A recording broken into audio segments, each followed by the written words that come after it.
Basil Gura in the all-black pants is a Newcastle kickboxer with a black belt in karate. His opponent last night, Peter Hempsel of Perth, also has a background in the martial arts, and the coaches of both men were predicting a close bout. They were competing for the Australian cruiserweight title left vacant recently by Tony McCoy of Melbourne. The crowd of more than 2,000 witnessed not a close contest, but the demolishing of Hempsel by Gura in only 28 seconds. Hempsel was twice knocked to the canvas by a combination kick and punch, and the second time he didn't get up. Gura's manager, Brendan Scorer, says there is no cruiserweight in Australia capable of beating him, and rates him 8th in the world.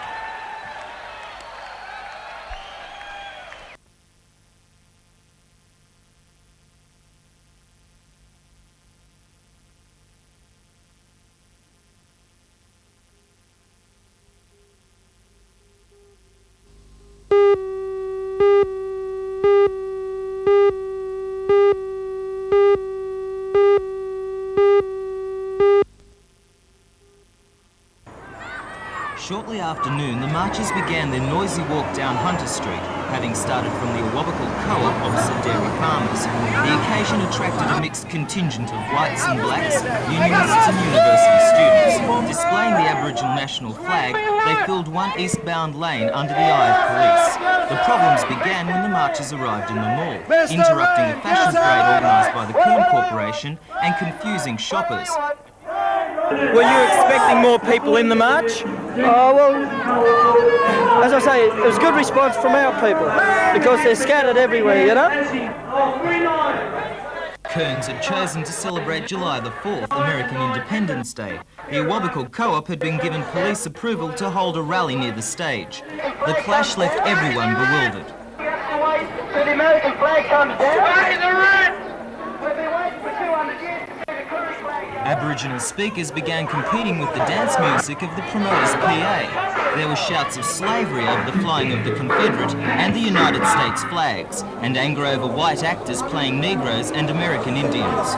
John Heath, Peter Barrick, Secretary of the Trades Hall Council, and Kearns Promotions manager Bruce Gates conferred, and it was decided that the marchers should use the stage for their rally. One man had made it quite clear how he felt.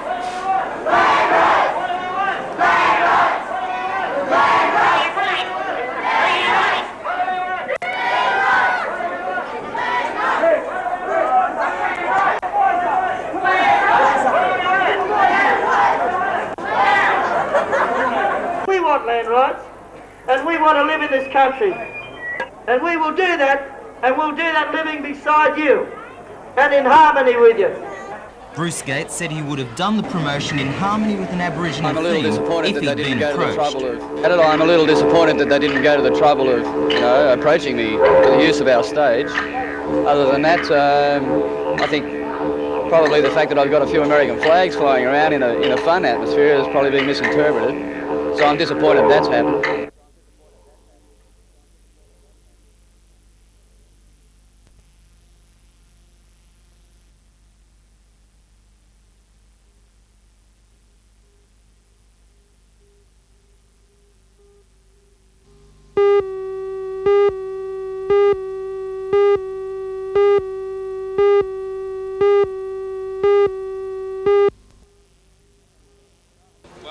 Again, the staff have been instructed under no circumstances by the closest section of the road until the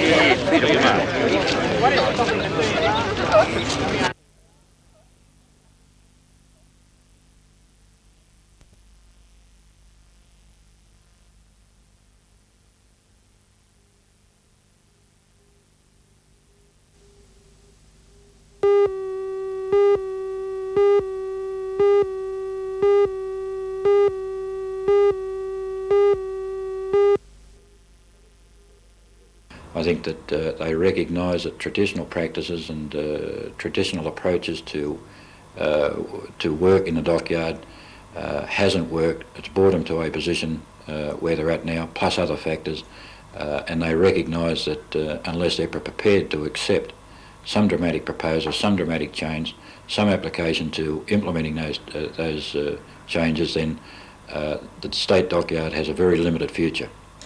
The state dockyard has suffered badly for a number of reasons. It once supported a workforce of more than 2,000. Today that's down to 530 and will fall even lower once the current HMAS supply refit is finished. The General Manager of the dockyard, Mr Jim Kelly, described the new initiative as a tremendous boost for the prospects of the facility. Mr Kelly particularly mentioned the push to reduce the number of unions, saying demarcation disputes had led to unnecessarily high labour costs. The company doing all the shipbuilding in the region at the moment, Carrington Slipways, is also keen on the proposals, particularly as a means of making a larger cake for all to share, according to the Joint Managing Director, Mr John Laverick. If you can do something to make the industry as a whole more viable, then everyone shares in it. We'll still be competitive in all the things we do, and particularly on shipbuilding is our case, but if we can do something to make the industry more competitive with our overseas competitors, make the cake larger for the Australian industry, you say, then there's more to go around. And that's the thing we're looking at, investigating possibilities in this area.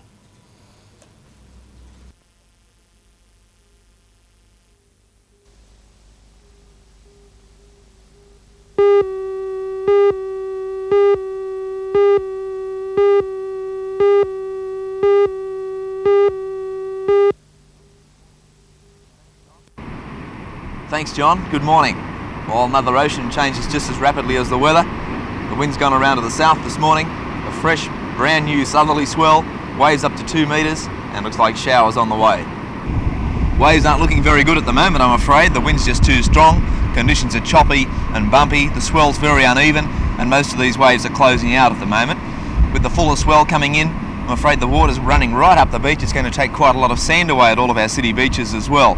For the board riders, if you're super keen on waves, southern protected corners only, Stockton, Nobbies, Blacksmiths.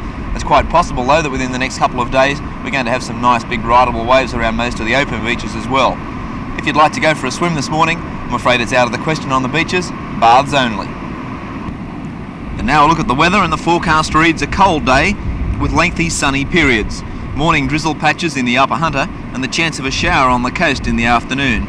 West to southerly winds at 15 to 25 knots on the coast, 30 to 50 kilometres per hour, moderate seas and swell. Newcastle expecting a top today, 14 degrees, temperatures getting cooler. Scone, 12 degrees again.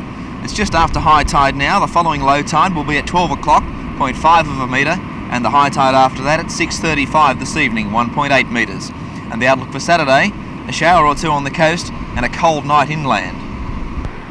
Well, that's the story. The one unfortunate thing about this new swell and southerly winds is that it's sure to renew that pollution problem. And by the size of the swell and the direction of this wind, it looks like it will spread right along the beach from Merriweather to Bar Beach. Wouldn't be surprised to see the beaches closed for the next few days or so. Weather-wise, 14 degrees for Newcastle, a shower or two on the coast this afternoon, some drizzle in the upper Hunter this morning, and brand new waves around 2 metres for the board riders. Southern corners only. Have a great day whatever you're doing. Back again on Monday morning.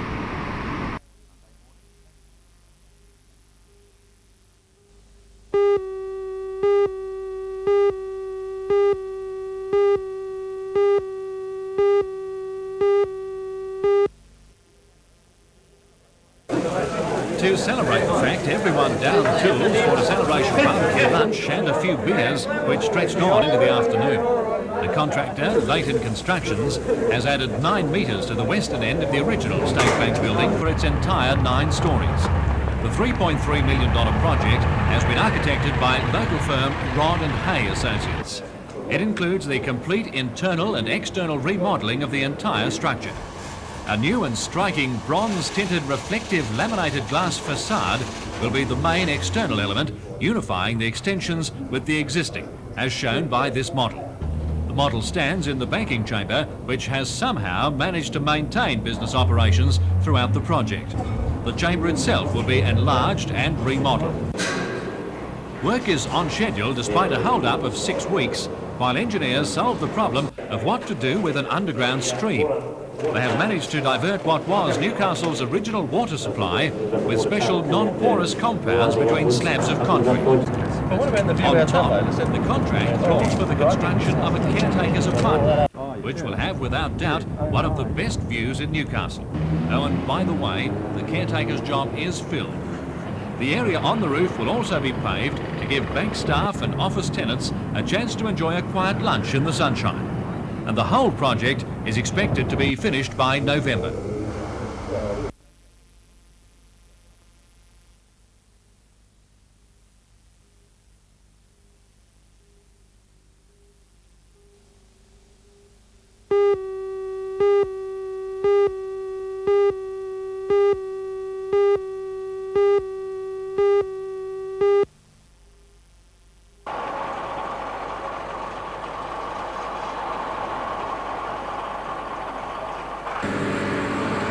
State Rail Authority has given Port Waratah Coal Services Proprietary Limited permission to cart coal by road. It's arriving at less than half the required rate. Even though trucks are operating 24 hours a day, only 28 kilotons can be managed, as compared with a possible 100 kilotons a day by rail. The General Manager of PWCS, Mr David Boyd, said that if the rail strike ends soon, the backlog can be made up with no lasting effects on the coal trade. However, if the stoppage is prolonged even further, traders may decide to send their ships elsewhere. A queue will no doubt form with another half a dozen vessels due in next week. Apart from ships ready to load, those already standing off are an oil tanker and a BHP ore carrier stopped by swell at the entrance, and another collier caught up in a dispute by waterside workers over a ban on flag of convenience ships. At the basin loader, the Star Castor finished loading today, but coal for the Hososhima Maru will not be available until Monday. While no ship is standing at the channel loader, this is because of the swell at the entrance. Coal for both the Shomi Maru and the Yamashima Maru will be available by tonight. But just how far behind loading operations get depends on just how long the train strike goes on. If it ends early next week, as anticipated, coal loading in the port should be back to normal within a fortnight.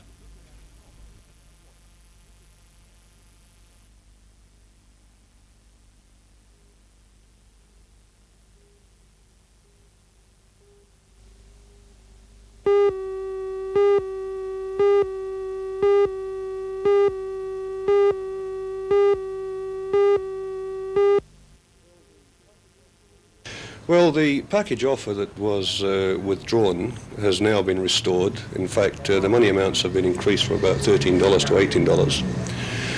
And we are calling another stop work meeting next Wednesday on the same format as the one previously, where we will be strongly recommending to our members that the package be accepted. Now, one of the problems, of course, is that the employers have refused to extend the package to the Builders Labourers Federation until they lift a number of bans that have been placed around Australia on demarcation issues. So that's a problem. And if our members accept the package, the employers' general meetings will be held a week on Monday, at which we hope that they too will accept it. And if they do, we'll have a couple of years of peace, hopefully. If it's rejected again, then we predict that there'll be turmoil in the building industry. Well, the employers did reject it once before, flying in the face of their committee's decision. Do you think it could happen again? I don't think it will happen again. I sincerely hope it doesn't. However, that remains to be seen.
galvanised post that makes it unique. It can be easily and quickly installed, it's durable, and signs can be attached without brackets. The designer's industrial galvanisers say it's revolutionary, and they hope to sell it to road authorities around the country. The posts are a joint venture with BHP, and Mr Phil Young says if they do prove to be successful, everyone benefits. BHP, there's more steel to roll. There's a new product in the marketplace. To our company, it means security of employment for the workforce and also job opportunities in the future when the development of the product takes off.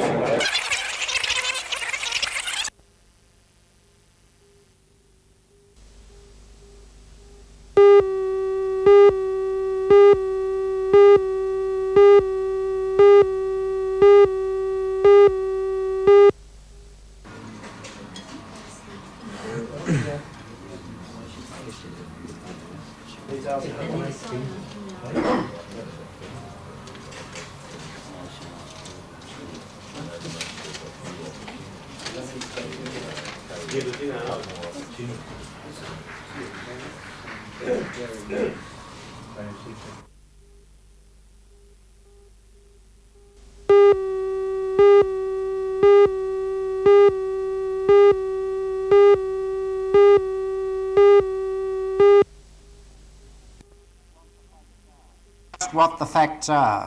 And it's the quite Hunter Valley Research Foundation's new project is a wholly owned subsidiary company called Litmus Proprietary Limited, which Professor Rennick refers to as the acid test.